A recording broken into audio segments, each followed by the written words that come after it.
नमस्कार, बहुत स्वागत है आप सभी का इस खास पेशकश में। आपके साथ मैं हूं पूजा कविया घोमा। आज हम बात करेंगे एनसीपी प्रमुख शरद पवार की। लोगों के मन में सवाल है कि आखिर क्यों बदले बदले नजर आ रहे हैं शरद पवार।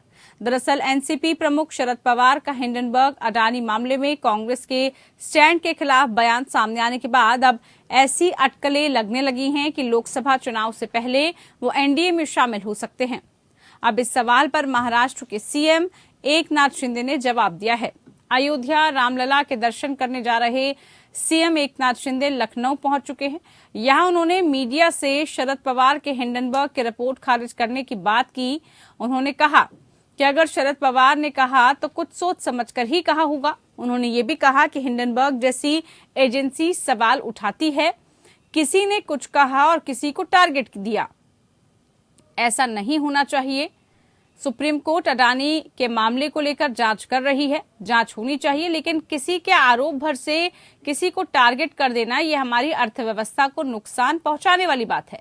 इंडस्ट्री को बढ़ावा देने का काम हर कोई करता है और हमें आगे बढ़ने के लिए इंडस्ट्री की जरूरत है। वहीं शरद पवार के एनडीए में शामिल होने की अटकलों पर उन्होंने कहा, देखिए शरद पवार के बयान को ऐसे मत जोड़िए, इस बारे में फिलहाल कुछ नहीं कह सकते, बाद में इस बारे में बात की जा सकती है। अभी हम राम मंदिर आए हैं, दर्शन करने अयोध्या आए हैं।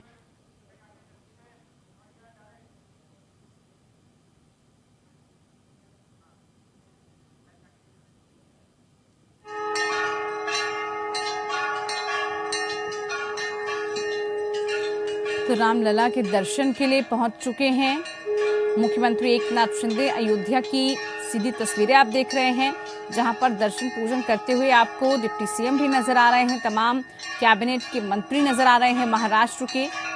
तो हनुमानगढ़ी और राम मंदिर में दर्शन पूजन तस्वीरें आपके सामने। तो आज का जो कार्यक्रम है वो मुख्यमंत्री का एकनाथ शिंदे का सुबह से शुरू हुआ। जब वो पहुंचे अयोध्या पहुंचने पर रामकथा पार्क से होते हुए जो उनका पूरा काफिला है वो आगे बढ़ता हुआ नजर आया। उनके साथ तमाम शिव सैनिक समर्थक, उनके मंत्रिमंडल के तमाम नेता, साथी, एमएलए से लेकर तमाम कार्यकर्ता उनके साथ मौजूद। डिप्टी सीएम देवेंद्र फडणवीस उनके साथ मौजूद। देखिए आरती का वक्त और आरती लेते हुए इस वक्त मुख्यमंत्री एकनाथ शिंदे। और सबसे महत्वपूर्ण यही तस्वीरें हैं क्योंकि यही दर्शन के लिए और यही पूजा पाठ करने के लिए वो पहुंचे। साथ ही आपको बता दें कि इसके बाद प्रेस को भी वो रूबरू होंगे, तमाम जानकारी साझा करेंगे दर्शन को लेकर। ये देखिए आरती यहाँ पर चल रही थी और आरती के बाद सभी जो वहाँ पर मौजूद हैं लोग वो आरती लेते हुए नजर आ रहे हैं। तस्वीरों में आप देख सकते हैं सभी को आरती यहाँ मिल रही है। अयोध्या से सीधी तस्वीरें इस वक्त आप एपीएन न्यूज पर देख रहे हैं। सीधी तस्वीरें आपको अयोध्या से नजर आ रही है, जहां पर मुख्यमंत्री एकनाथ शिंदे आपको तस्वीरों में दिख रहे हैं। डिप्टी सीएम देवेंद्र फडणवीस वहां पर मौजूद हैं और तमाम उनके मंत्रिपरिषद के जो नेता हैं वो भी यहाँ पर मौजूद हैं। सभी आरती के साथ देखिए जो अंगरक्षक होता है वो भी यहाँ पर पहनाया गया। अंगरक्षक के साथ साथ जो एक स्मृति चिन्ह दिया जाता है, जो भेंट दिया जाता है और जो प्रसाद है वो सभी ग्रहण किया जा रहा है। और देखिए इसमें जो स्मृति चिन्ह दिया गया है वो दिया गया है राम मंदिर का।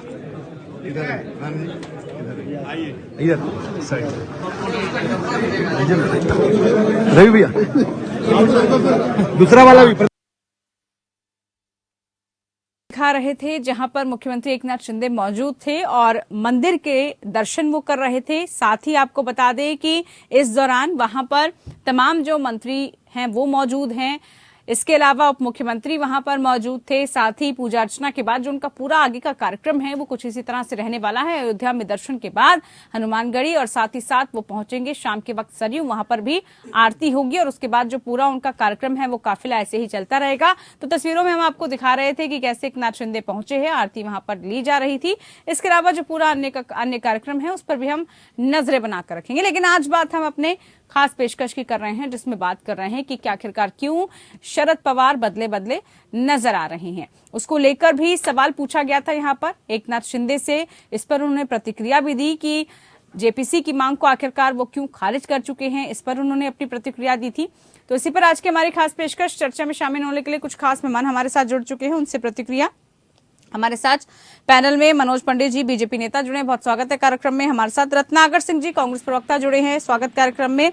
मुखलेश शेख हमारे साथ एनसीपी नेता जुड़े हैं, आपका भी बहुत स्वागत। सबसे पहले मुखलेश शेख जी, आप इससे कार्यक्रम की शुरुआत करते हुए बात शरद पवार की, उनकी प्रतिक्रियाओं की, उनके बयानों की करते हैं। हालांकि इसी के मद्देनजर आज जब वो एकनाथ शिंदे जब लखनऊ पहुंचते हैं कल और फिर जब अयोध्या पहुंचते हैं, इस पर उनकी प्रतिक्रिया भी ली गई थी, क्योंकि सवाल तो यहां तक उठने लगे कि एनडीए में जाने की संभावनाएं भी यहां पर उभरने लगी हैं। किस तरह से देख रहे हैं उनके इस बयान को, और आखिरकार क्या वजह है कि उन्होंने विपक्ष से अलग हटकर अपनी एक अलग व्यक्तिगत प्रतिक्रिया दी? देखिए, एक शरद पवार साहब सुलझा हुआ नेता है एनसीपी से, और पूरे देश इस बात को मानता है और जानता भी है। आदरणीय प्राइम मिनिस्टर भी शरद पवार साहब से सलाह ले चुका है, इस जमाने में लेते भी है और इज्जत करते सभी पार्टी के लोग, राहुल जी हो चाहे सोनिया जी, सभी लोग। शरद पवार साहब ने जो बयान दिया है, जिस तरह ये आज मीडिया के अंदर, यहाँ तक आप कह रहे हो कि पार्टी बीजेपी को समर्थन देने की बातें, ये तो अलग अलग चीजें हैं। ये लोगों का काम है आपस में जो है इस चीज को लगाकर कांग्रेस के लोगों को मिसगाइड करना कि शरद पवार साहब कहीं भाजपा से मिला। शरद पवार साहब अगर भाजपा को सपोर्ट करते थे तो अजीत दादा पवार जो 80 घंटे की सरकार बनी थी महाराष्ट्र के अंदर, उसी टाइम हम बीजेपी के साथ होते थे। लेकिन बीजेपी को हमने छोड़ा क्योंकि पवार साहब को बिल्कुल बीजेपी के जो रवैया है, ये जो ईडी सीबीआई की सरकार है, ये जो चीजों के अंदर बोलने नहीं देते, सांसद में लोग बोलते हैं तो उसको सांसद उल्टे आरोप लगवा के लोगों के अंदर बदनाम करते हैं ये बीजेपी के जो हमारे जो कुछ लोग, चंद लोग। और उसके अंदर इस तरह शरद पवार साहब के बयान को जोड़कर देखना ठीक नहीं है। हम विपक्ष में है, 2024 में भी रहेंगे और हमारे पार्टी को सम्मान, शरद पवार साहब के पार्टी एनसीपी को सम्मान और उनको इज्जत देगा। तो ये भाजपा और बीजेपी वाले के साथ जी हम नहीं कभी जीवन में जाने का ऐसा हमारे दिल में नहीं है। ठीक है, 80 घंटे की सरकार होता तो महाराष्ट्र में मलाई खाते थे, जनता के हित के लिए हम सोचते नहीं थे। तो ये ख्याल जो है, ये लोगों के अंदर जो गलत फहमी और गलत भ्रम फैला रहे हैं, ये ऐसा नहीं है। ये सवाल इसलिए उठा ना, देखिए शेख जी, सवाल इसलिए उठा क्योंकि जिस तरह से उन्होंने समर्थन नहीं किया, जेपीसी की मांग को उन्होंने समर्थन नहीं किया, इससे विपक्ष की जो एकजुटता है उस पर सवाल उठने लगे कि भाई वो सबसे अलग हटकर क्यों, जब 19 दल एक साथ बात कर रहे हैं तो आखिरकार उनकी तरफ से अलग तरह का बयान क्यों आया, उन्होंने आखिरकार इसका समर्थन क्यों नहीं किया, इसीलिए सवाल उठने लगे हैं ना। देखिए, जिस तरह शरद पवार ने कहा है, आप देख सकते हैं कि उनके लोग जागते हैं उसके अंदर, सदस्य जो है बीजेपी के भाजपा के लोग जागते हैं। उन्होंने एक अनुभवी नेता के हिसाब से कहा, लेकिन प्रेस कॉन्फ्रेंस करके उन्होंने दिल्ली में इसका उन्होंने सफल भी दिया है। और ये गलत बात है कि हम भाजपा के कहीं उनके आस और दास में है, कभी नहीं जीवन में। और हम अगर करेंगे, हमारी पार्टी सेकुलर है, हम सभी धर्म के लोगों को लेकर चलने वाले लोग हैं। आदरणीय शरद पवार के जीवन में कांग्रेस के साथ अभी तक तो गठबंधन बनाने में शिवसेना की जो अभी महाराष्ट्र के अंदर जो है अभी उद्धव साहब ठाकरे, कभी लोगों ने सोचा भी नहीं था, लेकिन आज कांग्रेस के और हमारे एनसीपी के साथ वो काम कर रहे हैं। आघाड़ी जी हमारे साथ में मिलकर, और ममता बनर्जी बोलो, सारे देश के अंदर विपक्ष है, उनके साथ हमारी पार्टी खड़ा रहेगा 2024 में मोदी जी के पार्टी के खिलाफ। हम विपक्ष में है, हमारा काम है बोलना ना, लेकिन उसको गलत नजरिया से लेके जोड़कर इस देश में हंगामा शरद पवार साहब बोलने से अगर होता मैडम, तो नारायण राणे साहब के ऊपर भ्रष्टाचार का घोटाला, उनको मिनिस्टर नहीं बनाते थे। येदियुरप्पा साहब के आज कर्नाटक में देखिए, उनके ऊपर भी। चलिए जवाब ले लेते हैं, जवाब बीजेपी से लेते हैं, इस पर जवाब लेते हैं। मनोज पंडित जी हमारे साथ। मनोज जी, ठीक है, बीजेपी से प्रतिक्रिया। मनोज जी, पार्टी के लोग पवार साहब के जो बयान है उस पर हम कर रहे हैं, ठीक है, जिसको पूरा बयान आ गया। लेकिन मनोज जी, इस बीच इस बयान के कई सियासी मायने भी निकाले जा रहे हैं। हालांकि ये भी कहा गया कि वो सबसे वरिष्ठ नेता हैं और किसी की व्यक्तिगत विचारधारा और किसी के व्यक्तिगत तौर पर प्रतिक्रियाएं जरूर यहाँ पर आ सकती हैं।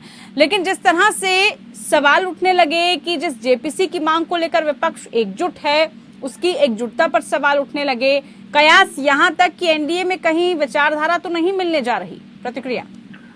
नहीं, देखो, ये तो आप पूरा देश जानता है और शेख साहब भी बता रहे हैं कि पवार साहब बहुत सुलझे हुए नेता हैं और एक सदी गुजर गई पवार साहब की राजनीति करते करते, और कितने विभिन्न पदों पर रहे, केंद्र में मंत्री रहे, प्रदेश के मुख्यमंत्री रहे, सारी चीजें हैं। ये अब इस बात से पता चलता है कि ये जो विपक्ष एक होके और जो सारी चीजें बनाने की कोशिश कर रहा था वो कहाँ पर है। आप ही देखिए ना कि इनमें आपस में मतभेद इतने ज्यादा हैं कि एकता की तो बात ही छोड़िए। और मेरा मानना है कि पवार साहब बिल्कुल ठीक बयान कर रहे हैं कि किसी के कहने पर जेपीसी ये वो और किसी भी व्यक्ति पर उंगली उठाना अच्छी बात नहीं है। अगर कोई व्यक्ति देश का नाम रोशन कर रहा है, कोई इतना बड़ा काम कर रहा है देश में, इतनी बड़ी इंडस्ट्रियां लगा रहा है, देश के विकास में सहयोग कर रहा है, तो हमें मानना चाहिए उस बात के लिए। और पवार साहब ने भी उसी बात का समर्थन किया। और पवार साहब इतने सुलझे हुए नेता हैं जिनकी बात का मतलब है। ऐसा नहीं है कि कोई हवा में कोई बात कर दी उन्होंने जिसका कोई मतलब नहीं है, तो बिना आधार के वो कोई बात करते नहीं है और कोई ना कोई आधार इसके पीछे है। और देखो पवार साहब तो महाराष्ट्र की राजनीति को आप देख लीजिए। महाराष्ट्र की राजनीति की बात करें तो महाराष्ट्र की राजनीति के चाणक्य हैं पवार साहब, वो धुरी हैं महाराष्ट्र की राजनीति की। तो हम लोग मानते हैं कि पवार साहब का जो बयान है वो बहुत सही है। और ये तो जो अब जो होगा तो बदले बदले से आपके भी सुर नजर आने लगे हैं। अब भाई तारीफ होगी और अगर कहा जाएगा तो फिर इस तरह के तो वर्डिंग्स निकलेंगे, इस तरह से तो तारीफें फिर होंगी, सुर भी बदलेंगे। लेकिन क्या इस बीच रत्नाकर सिंह जी चाहे बात अजीत पवार की करे, जमकर तारीफ करते हैं प्रधानमंत्री की, बीजेपी की जमकर तारीफ करते हुए नजर आते हैं, दूसरी तरफ जयराम रमेश को आकर सफाई देनी पड़ जाती है कि 19 दल साथ हैं, सब एक साथ काम कर रहे हैं, इस मामले में एकजुट हम हैं। लेकिन सवाल ये विपक्षी एकता में कहीं फिर से फूट तो नहीं पड़ रही? मैं मनोज भाई ने जो कहा उसके ऊपर मैं आ जाना चाहता हूँ, फिर आपके प्रश्न का जवाब। मनोज भाई पवार साहब के प्रति आदर भाव दिखा रहे हैं, बिल्कुल रहना भी चाहिए। देश के एक वरिष्ठ नेताओं में एक हैं और काफी सुलझे हुए हैं। वो जो भी कहते हैं उसका मायने होता है। और ये कह रहे थे अभी हमारे पैनलिस्ट जो बैठे हैं बीजेपी, वो जब कहते हैं कि ईडी का दुरुपयोग किया जा रहा है पूरे देश में, केंद्रीय एजेंसियों का दुरुपयोग किया जा रहा है, तब उनकी बातों को कितनी गंभीरता से भारतीय जनता पार्टी लेती है। जब वो कहते हैं कि देश में महंगाई बढ़ रही है, बेरोजगारी बढ़ रही है, नफरती माहौल जो भारतीय जनता पार्टी ने पूरे देश में फैला के रखा है, तो उस समय क्यों नहीं भारतीय जनता पार्टी उनको गंभीरता से लेती है? तो मेरा प्रश्न ये है कि आप अगर पवार साहब के प्रति अगर रिस्पेक्ट की भावना रखते हैं, अगर सम्मान करते हैं, तो इन सारी चीजों पे भी जो आपको ध्यान देना चाहिए, क्योंकि वो जो मुद्दा उठाते हैं बहुत गंभीर और सटीक और सही मुद्दा उठाते हैं। बीच में मत बोलिए मनोज जी, बीच में नहीं बोलिए, बीच में नहीं बोलिए, बीच में नहीं बोलिए मनोज जी, बोलने दीजिए, बोलने दीजिए, काउंटर कीजिएगा, एक बार जवाब लेने दीजिए, काउंटर का पूरा वक्त मिलेगा। पहले आप इससे प्रतिक्रिया ली, इसीलिए आप जवाब तो देंगे ना। वो कोई बीच में बोलता है, डिस्टर्ब करता है पूरे डिबेट में, मैं उसको बोलने नहीं देता। ठीक है, बोलिए रत्नाकर जी, जारी से आपसे रिक्वेस्ट है, बातें सुनने दीजिए, जनता बोलिए रत्नाकर जी, बोलिए। दूसरी चीज मैं ये कहना चाह रहा हूँ, आपके प्रश्न पे आ जाता हूँ। देखिए महाराष्ट्र में महाविकास आघाड़ी की जो गठबंधन है वो निश्चित रूप से एकजुट है और एक साथ खड़ी है। एक कॉमन मिनिमम प्रोग्राम के तहत जिस प्रकार हम तीनों दल जो है इकट्ठा एकत्रित हुए हैं, वो जनता की भलाई के लिए एकत्रित हुए हैं। और आपने देखा कि 2.5 साल की सरकार रही है, उसमें किस तरह से हमने कोविड जैसे महामारी में भी सबसे उम्दा उदाहरण पेश करने का काम किया है यहाँ से।